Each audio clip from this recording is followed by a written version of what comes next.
Je suis convaincu que vous allez en apprendre pas mal sur le bonhomme dans les prochaines minutes parce que moi, il y a un paquet de ce pan de vie qui me raconte depuis quelques minutes, mais que je ne connaissais absolument pas de lui parce que Jean-Pierre Beaudoin, je le connais principalement comme directeur général de la Fête du Lac des Nations, mais comme ancien propriétaire du Café du Palais, des marches et producteur de spectacles, etc., homme de radio pendant un certain temps aussi. Et là, je le retrouve aujourd'hui comme coach de vie, auteur, avec un best-seller sur Amazon qu'il a coécrit avec le docteur Joe Vitale. Jean-Pierre Beaudoin, bonjour. Salut.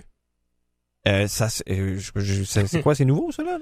Non, c'est pas nouveau. Comme je t'expliquais tantôt, ça fait plusieurs années depuis que je suis jeune que je m'intéresse développement personnel, subconscient, tout ça. Puis tout ça, c'est beaucoup... est allé beaucoup plus vite. Quand mon père est mort, j'avais 13 ans. Mon père avait 42, 43 ans. Et je me suis beaucoup questionné par rapport à c'est quoi après la mort. Tu te cherches un peu à ce moment-là. C'est une pire âge pour perdre de ton idole, ton modèle. Fait que je me suis mis à lire tous les livres qu'il y avait sur le subconscient, la vie après la mort, le développement personnel, le positivisme, toutes ces affaires-là. Assez qu'à un moment donné, le directeur de l'école est venu me voir, vous avez-vous un problème, M. Beaudoin? Je sortais tous les livres bizarres de la bibliothèque. Ben, j'ai continué à faire ça, puis j'ai toujours lu beaucoup de stock là-dedans par passion personnelle. Et à un moment donné, ça c'est comme un peu... je consommais, mais je mettais moins d'énergie là-dedans. J'ai eu une vie assez mouvementée.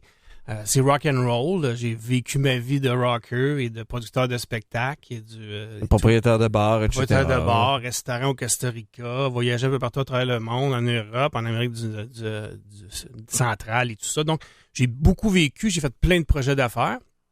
Et là, le 11 septembre 2013, il y a du monde qui le savent un peu, je me suis fait opérer. Problème majeur au cœur. Et quand ils ont découvert mon problème le 2 juillet, il me restait 3-6 mois à vivre. Donc, c'était vraiment un gros wake-up call. Et je me suis fait opérer. Ça a duré 9 heures au lieu de 3. Il y a eu des complications. Ils m'ont gardé 26 heures anesthésié. Durant l'opération, j'ai sorti de mon corps. Je me suis vu coucher sur la table d'opération. Attends un peu. Je veux pas qu'on aille trop vite. On a le temps en masse. Là. Je veux qu'on parle de problème de santé majeur. Moi, je savais que tu avais eu des problèmes au cœur, mais à ce point-là, quand on t'affirme, qu'est-ce qui s'est passé?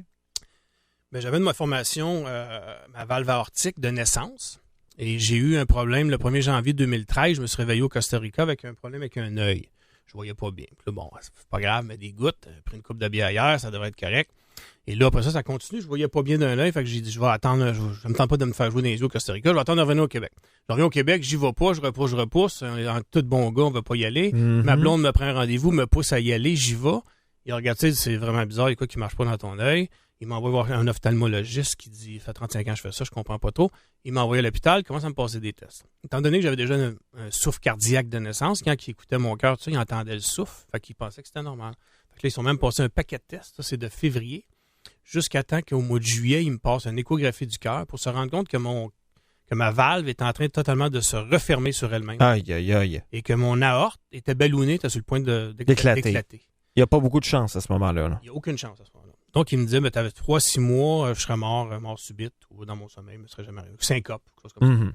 Donc, ils me disent, vite, il faut s'opérer. Puis je dis, là, je peux pas. Moi, j'ai tout l'été à faire. J'avais la traversée, la Fête du Lac, les Jeux du Canada. Fait que je me suis tapé tout ça en sachant ça. Aïe, aïe, aïe. Mais ça, c'est moi qui voulais bien. J'étais fou, le monde me disait fou. Mais bon, moi, je crois beaucoup qu'on peut faire une différence dans nos vies. Puis je croyais très bien que je serais capable de m'en sortir. Et je croyais très bien que je m'en sortirais. Et tout ça pour dire que le 11 septembre, je suis passé sur le bistouri. Ils se sont rendus compte que c'est encore plus grave qu'ils pensaient quand ils ont ouvert le cœur pour jouer dedans. Et c'est pour ça que ça a duré 9 heures et tout ça. Et durant l'opération, ça, j'en ai vraiment pas parlé au début, même pas mon proche de moi après l'opération, parce que c'est weird. Mais je me suis vu coucher sur la table d'opération de façon très, très claire. Et je m'en suis souvenu très, très clairement après. Qu'est-ce que tu voyais? Explique-nous, là, pour ceux pour les plus, peut-être plus cartésiens d'entre nous, là, dont je fais partie. Oui, puis moi tout, j'en fais partie. J'étais couché sur la table d'opération. Et j'étais comme dans le coin de la salle et je me voyais coucher sur la table d'opération. Très clairement, c'était moi qui étais là. Je savais que c'était moi. Et je me sentais très bien et en paix complète. Pourquoi, comment, je sais pas. Puis je sais pas de comprendre exactement le pourquoi de tout ça. Je pense que ça nous dépasse à un moment donné. Par contre, moi, quelque part, ça me dit qu'il y a quelque chose, il y a des énergies quelconques à travers tout ça qui est intéressant. Et... Puis suite à tout ça, mais je me suis relancé un peu dans mes affaires de on est où, on est quoi, on vient de où, subconscient, c'est quoi, comment ça fonctionne, tout ça. Et là, j'ai vraiment passionné, ma passion est ressortie de tout ça.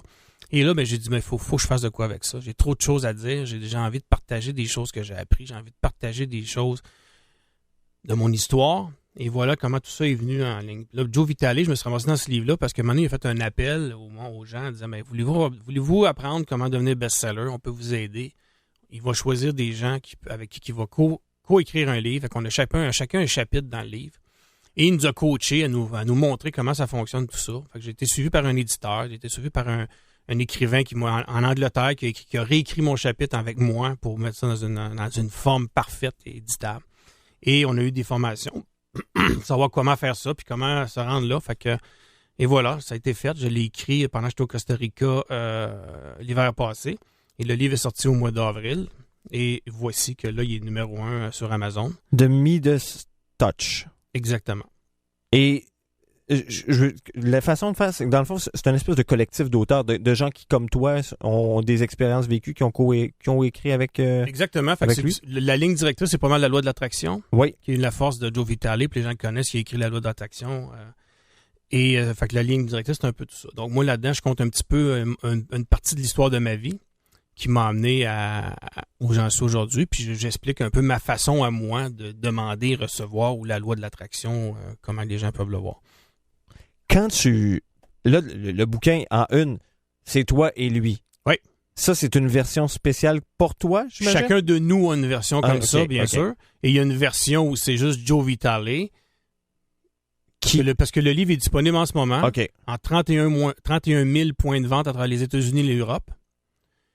Pas encore au Canada. Il va être traduit en français, en italien, il va être traduit en 7 langues différentes. Il sera distribué partout à travers le monde dans les prochains mois. Mais là, donc, tu dois être rendu multimillionnaire avec une vente comme ça? Pas du tout. Pas du tout. C'est pas une question d'argent, c'est une question de...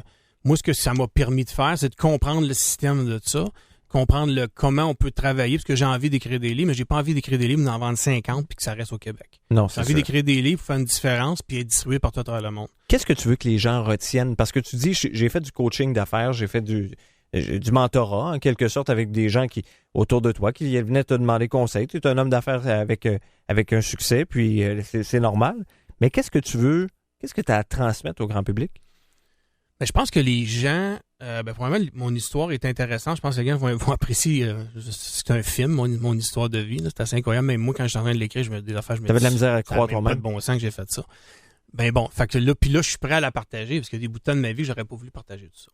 J'aurais pas voulu que les gens sachent certaines affaires. Là, je vais le faire. Comme quoi, exemple? Ah, mais des histoires de fous, là. Je veux dire, je veux pas le cacher, j'ai déjà consommé, j'ai déjà fait des folies, j'ai voyagé, j'ai fait des folies dans d'autres pays.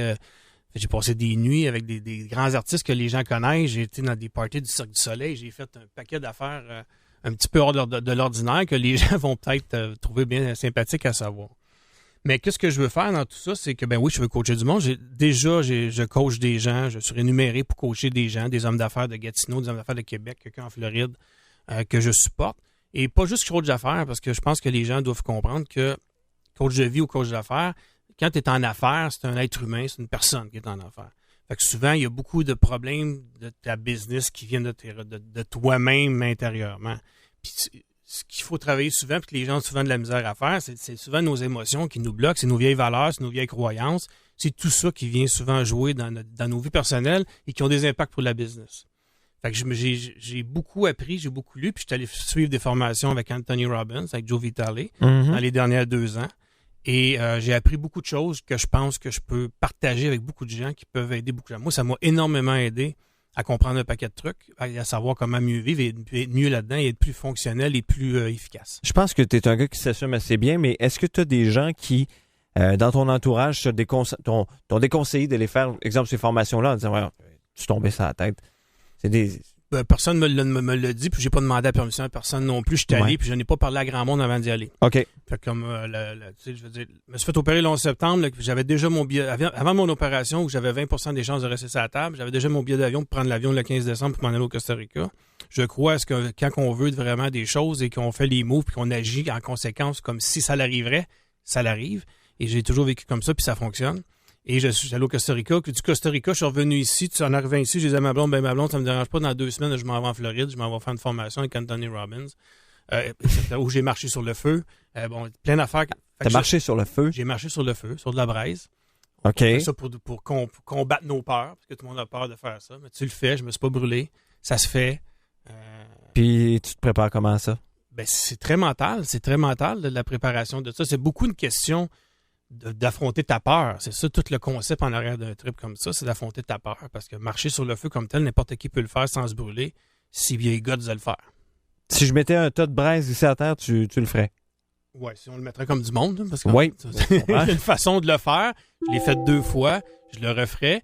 Et j'ai même dans ma banque, dans les 2 prochaines années, je vais aller suivre la formation pour pouvoir le faire aux gens. Donc, je vais revenir, puis je vais t'inviter, puis tu vas venir marcher sur la braise. Si je me brûle, je peux t'actionner ou... Non, je vais te faire signer un beau release avant. Je suis quand même un homme d'affaires. Faut que tu te fasses confiance un peu, mais quand tu... comment tu penses que ça va être perçu, tout ça? Cette démarche-là, au sein du public, est-ce qu'on va dire...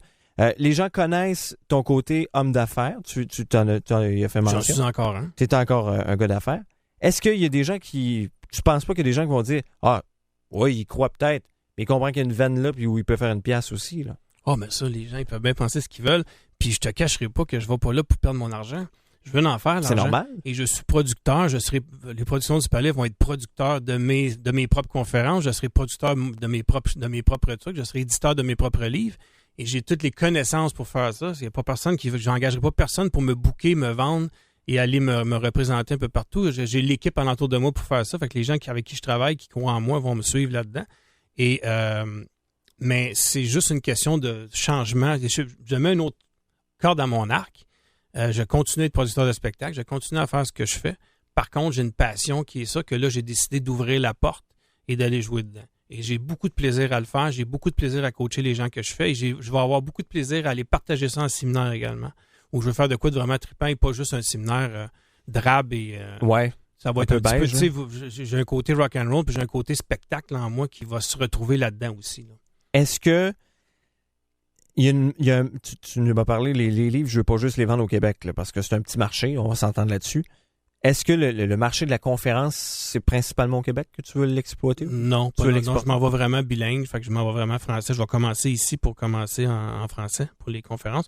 Mes livres vont toujours sortir de façon anglais et français, ça c'est clair et certain. C'est le premier qui sort, je suis co-auteur, mais il est sorti rien qu'en anglais pour l'instant. Mm-hmm. Mon prochain va sortir en même temps en français et en anglais. Le marché, comme tu dis, il y a un marché là, du développement personnel, c'est des milliards par année à travers le monde. Il ne faut pas se le cacher, il y a une niche là. Ben oui. Et regarde juste les places dans les librairies maintenant qui sont consenties à ça. Exact. Ça puis les livres de cuisine, là. Exactement. Fait que c'est sûr que je vais aller jouer dans ce marché-là de façon mondiale. Il y a des façons Puis maintenant, avec le web, c'est une autre façon de travailler où on peut rejoindre le monde à travers le monde. Puis avec des Amazones de ce monde, on peut vendre de là à n'importe qui à travers le monde. Déjà, ce matin, j'ai posté sur Facebook le fait que je lançais ça, plus mon site web. Mais j'ai des demandes d'entrevue à New York, en Californie, à Québec, à New York, parce que j'ai mis ça sur des groupes où je fais partie, des anciens groupes où j'étais avec Tony Robbins ou avec Joe Vitale, où ces gens-là, il y a des gens qui sont suivis. Et déjà, tu vois, j'ai des demandes pour aller faire des trucs à l'international. Fait que c'est ça que j'ai appris aussi en travaillant avec eux pour mon ça. J'ai travaillé avec les meilleurs au monde, dans les meilleurs au monde pour sortir des livres au niveau du développement personnel, qui ont fait leurs preuves comme Joe Vitale, Dan Locke. Et j'ai été coaché par eux autres. Fait que je veux me servir de ces outils-là pour aller plus loin, plus vite et de façon plus efficace. Je suis un homme d'affaires puis je veux que ça fonctionne. Quel est ton... pas la morale du... Je pense que c'est pas une morale, là, au terme de ta conférence. Si tu dis, il y a une chose que je veux que la personne retienne en sortant d'ici, ça va être quoi? Plusieurs choses, mais là, c'est dur pour moi à ce temps-ci pour vraiment te dire exactement. Mais il y a une chose qui m'a frappé suite à mon opération, c'est que je pense que dans la vie, chaque épreuve qui nous arrive, ça nous arrive pas à nous, ça nous arrive pour nous, pour nous permettre de grandir. Les épreuves qui nous arrivent toujours au moment où on est capable de les affronter. Moi, ce qui m'est arrivé, puis les gens autour de moi pourraient le dire, je suis resté positif de façon hallucinante quand tu te fais dire que t'es sur le bord de mourir. Ben oui. Puis tout le monde m'a dit d'arrêter. Je dis non, moi je vais faire mes événements pareils parce que je voulais faire la Fête du Lac, je voulais faire la traversée, puis je voulais surtout faire le show de clôture des Jeux du Canada. J'étais dans ma ville, j'étais fier, ça faisait cause sur cause au Canada, mais c'était le temps que ça finisse rendu là. Parce que Là, Mon tu le body, sentais il que me disait, t'avais moins de arrête gaz. le grand. Là. Puis là, j'ai arrêté, puis je suis allé me reposer chez nous avant mon opération.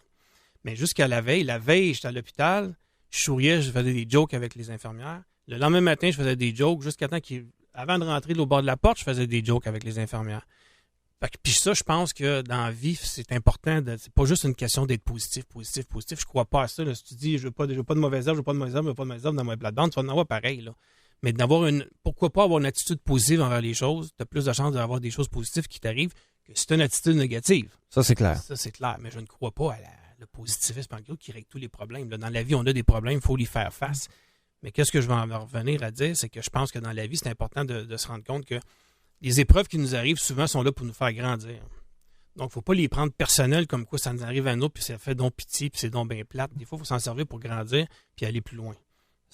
Jean-Pierre Beaudoin, tu as un site web également qui est en ligne? Oui, jpbaudouin.com. jpbaudouin.com, et vous aurez les détails sur ce livre auquel il a participé avec Joe Vitale. Merci infiniment d'être venu nous voir. Merci. Tiens-nous au courant de tes affaires, c'est le fun. C'est sûr, on va te tenir au courant. Et puis la fête du lac, en passant, ça va comment? Ça va super bien. Les ventes de billets sont en avance. Les loges, il en reste très peu. Donc, si les entreprises veulent des loges, faites vite, appelez au bureau.